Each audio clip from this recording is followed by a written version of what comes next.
aqui na live.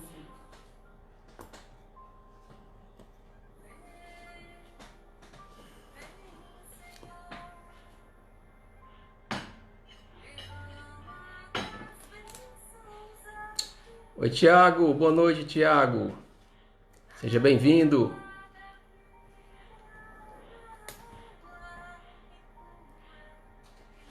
Vamos aqui nos preparando para começar mais esse momento tão importante para todos nós, essa proposta da Sociedade de Estudos Espíritas Casa de Francisco. Luciana, boa noite, seja bem-vinda. Já estamos aí às 20h30, né? Aguardar só mais um pouquinho para que a gente juntos aqui, Marfisa e Marcelo, iniciar aqui esse momento que nos faz tão bem. Gratidão pela oportunidade de estarmos juntos nesses dias em que temos que nos distanciar pelos corpos, mas temos que estar juntos em pensamento. Ana Cleia, Virgínia Costa, boa noite a todos. E para que a gente possa manter sempre a tradição da espiritualidade, dos amigos espirituais que nos amparam na hora certa, né? Começar as nossas atividades. Então vamos dar início a esse momento de Evangelho, com a nossa saudação habitual, que é a saudação do Paz e Bem, desejando a todos vocês uma noite de paz, uma noite de bem para vocês, seus lares e para os nossos familiares, ok? Nós vamos iniciar hoje em duas etapas. Numa primeira etapa, uma questão do Livro dos Espíritos, a questão 741, capítulo 6, flagelos perturbadores. Vamos ler essa questão. Ana Verônica, Abdon, José Alves, Virgínia Costa. Vamos então, pessoal. Vamos ler e interpretar um pouco essa questão. Kardec pergunta aos espíritos: dado é ao homem conjurar os flagelos que o afligem, né? A palavra conjurar seria numa outra pergunta: dado é ao homem prevenir os flagelos que o afligem? Respondem os espíritos: em parte é, não, porém, como geralmente o entendem. Muitos flagelos resultam da imprevidência do homem. À medida que adquire conhecimentos e experiências, ele os vai podendo conjurar, prevenir, isto é, se lhes sabe pesquisar as causas. Contudo, entre os males que afligem a humanidade, alguns há de caráter geral que estão nos decretos da providência divina e dos quais cada indivíduo recebe mais ou menos o contragolpe. A esses nada pode o homem opor, a não ser a sua e a nossa submissão à vontade de Deus. Esses mesmos males, entretanto, nos fazem fazer com que cada indivíduo repense. Na primeira linha dos flagelos destruidores naturais e independentes do homem, devem ser colocados a peste, a fome, as inundações, as intempéries fatais à produção da terra. Não tem, porém, o homem encontrado na ciência, nas obras de arte, no aperfeiçoamento da agricultura, nos afolhamentos e nas irrigações, no estudo das condições higiênicas, meios de impedir os flagelos, ou, quando menos, de atenuar muitos desastres? Nós sabemos que sim.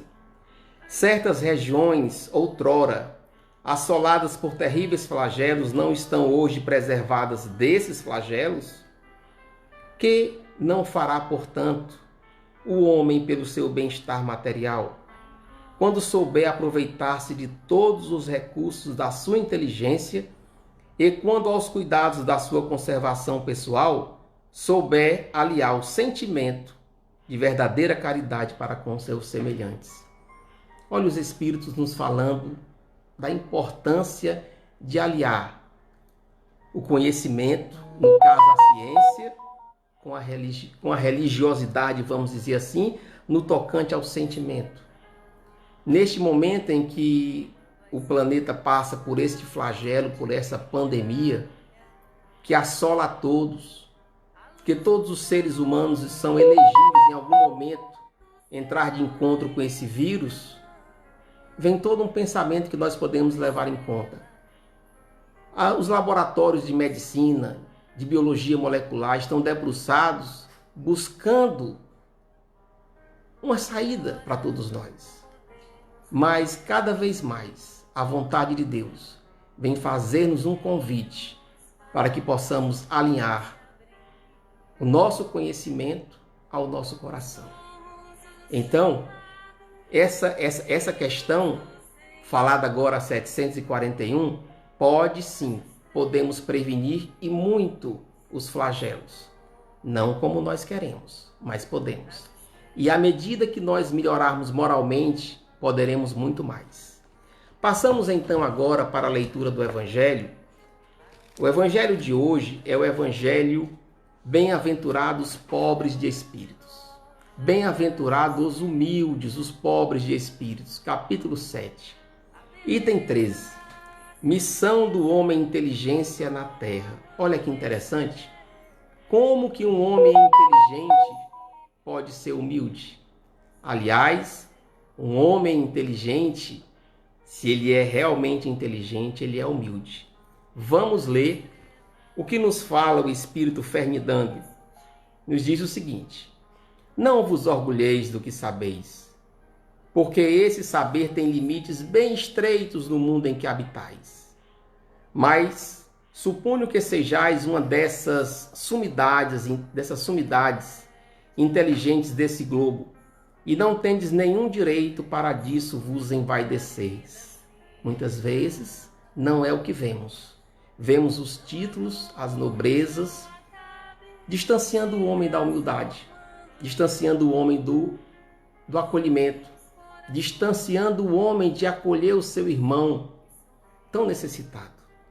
Se Deus, em seus desígnios, vos fez nascer no meio onde pudesse desenvolver a vossa inteligência, é que Ele quer que dela useis para o bem de todos, porque é uma missão que vos dá, colocando em vossas mãos, colocando em nossas mãos, o instrumento com a qual podeis desenvolver a vosso turno, ao nosso turno, à nossa vontade, as inteligências retardatárias e conduzi-las a Deus. A natureza do instrumento não indica o uso que dela se deve fazer? Olha que pergunta fantástica. A natureza do instrumento não indica o uso que dela se deve fazer? Qual é o meu instrumento? Qual é o seu instrumento que você tem em mãos que pode fazer com que você alavanque, ajude, olhe para o irmão que está do lado? Sem dúvida, Deus colocou em cada um de nós um instrumento. Seja um pincel, um bisturi, uma máquina de costura, seja a lavoura, seja o giz, a voz, a palavra, o olhar. Deus colocou em cada um de nós um instrumento. E esse instrumento é a qual Ele chama para que a gente possa colocar à disposição dEle, através dEle, para atender os nossos irmãos. E Ele continua: a enxada que o jardineiro coloca entre as mãos de seu operário não lhe mostra que ele deva cavar, arar a terra, produzir? E que direis se esse operário, ao invés de trabalhar, levantasse a enxada para com ela atingir o seu patrão? O que nós estamos fazendo com o nosso instrumento que Deus nos deu? Estamos arando ou estamos nos levantando contra ele? Pois bem, não ocorre o mesmo com aquele que serve de sua inteligência para destruir a ideia de Deus e da providência entre seus irmãos? Não ergue contra seu senhor a enxada que lhe foi dada para roçar o terreno, para o arado, para o trabalho? Tem ele o direito ao salário prometido e não merece, ao contrário, ser expulso do jardim? e o será. Não duvideis. Não duvideis disso. E arrastará existências miseráveis e cheias de humilhações até que se curve diante daquele a quem tudo deve. Entramos aqui na reencarnação.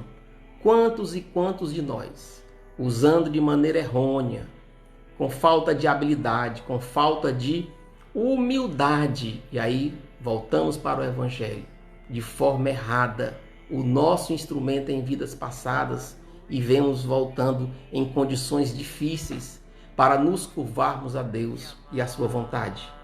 A inteligência é rica de méritos para o futuro, mas com a condição de ser bem empregada.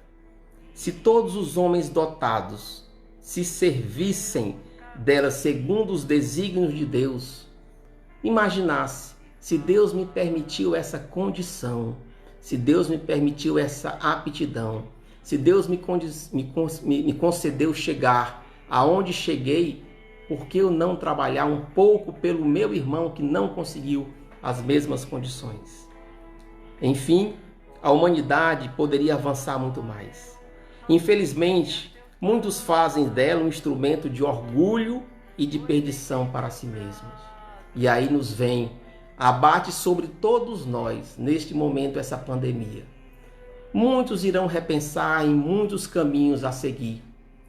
Outros já dizem, o mundo não será o mesmo após essa pandemia. Eu penso também assim. Mas não é só o mundo que não pode ser o mesmo. Nós não podemos mais ser os mesmos diante de tudo que nós estamos assistindo. Nós precisamos mudar, quebrar os nossos paradigmas, o nosso olhar para o outro. Estamos passando, nós brasileiros, especialmente os cearenses, por um isolamento social necessário, conforme falou ali a pergunta 741 do Livro dos Espíritos. Controle sanitário necessário. Podemos prevenir o alastramento dessa pandemia? Podemos e estamos fazendo.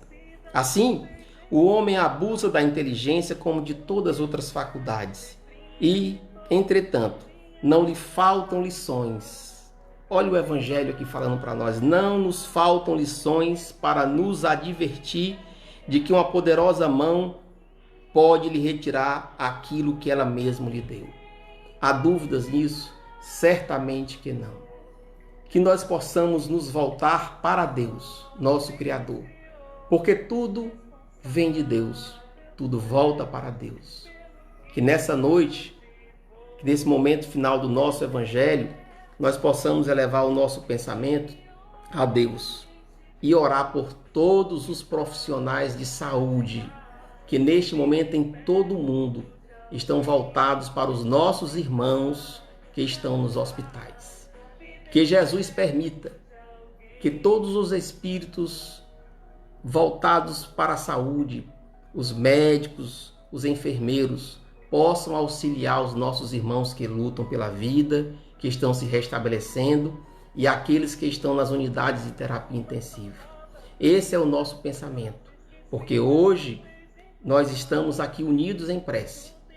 E amanhã, tudo permitirá que todos nós possamos nos abraçar.